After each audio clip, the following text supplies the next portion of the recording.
Senate Majority Leader soon keeping senators in Washington. Wow, that's great news.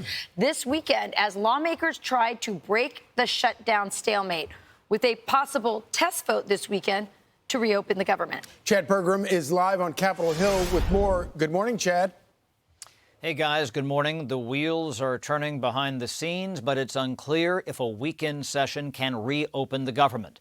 There's a plan to run the government through the end of January. It also funds the Department of Veterans Affairs, ag programs, and Congress until next fall. It needs 60 yeas. I don't see anything happening this weekend.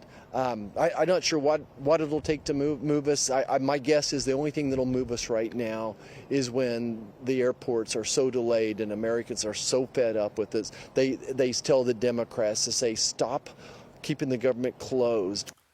Now, Senate Minority Leader Chuck Schumer offered a straight funding bill yesterday, but he tacked on a year-long extension of money for Obamacare. Republicans flatly rejected that. It shows just how unserious he and the Democrats are.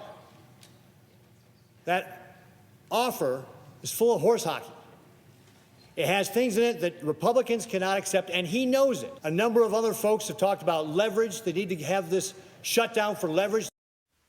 Democrats also blocked for a third time a bill to pay government workers. Democrats believe that bill gave too much power to the president to pick who gets paid. It omits the regular safeguards that we include in normal funding bills to ensure that money actually goes where Congress intends. Now, we've been seeing a lot of that. The president basically is just thumbing his nose at Congress every day. Senate Republicans are hopeful they can get a test vote this weekend on the new temporary spending plan. It's about the math. They need 60 yeas, and that requires help from Democrats. Guys, back to you. And, Chad, the math changes if the filibuster gets broken. Earlier in the show, Charlie and I didn't do as good of a job as you certainly would because of all of the understanding that you have of how Congress works. But if indeed the Republicans, Leader Thune, decided to follow President Trump's pressure to break the filibuster, how significant would that be? That would be a pretty big deal. Now, the question would be, would they do something narrow? Would they do it specific to appropriations bills? Would they do something specific for when the government is funded and you need appropriations bills?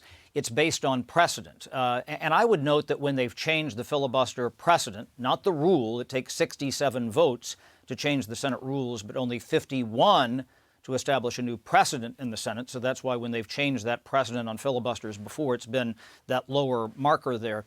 The thing that they've done before, those have been on nominations, dealt with the Supreme Court, cabinet-level positions, executive branch nominations, nothing on legislation. So would this be for all legislation, or would it be specific to appropriations bills? And here's the other interesting thing. I think that Democrats, they are pretty much willing, if Republicans were to go down that road, and we don't think there's the votes to do that, frankly, Griff. If they were, Democrats, when they get the majority back, of course, and Republicans who've argued against this, they say, well, they'll make D.C. and a state and Puerto Rico a state. I should note that when they brought in Alaska and Hawaii in 1959, they did those two states together, and there was a reason, because one was to be the Democratic state, one was to be the Republican state.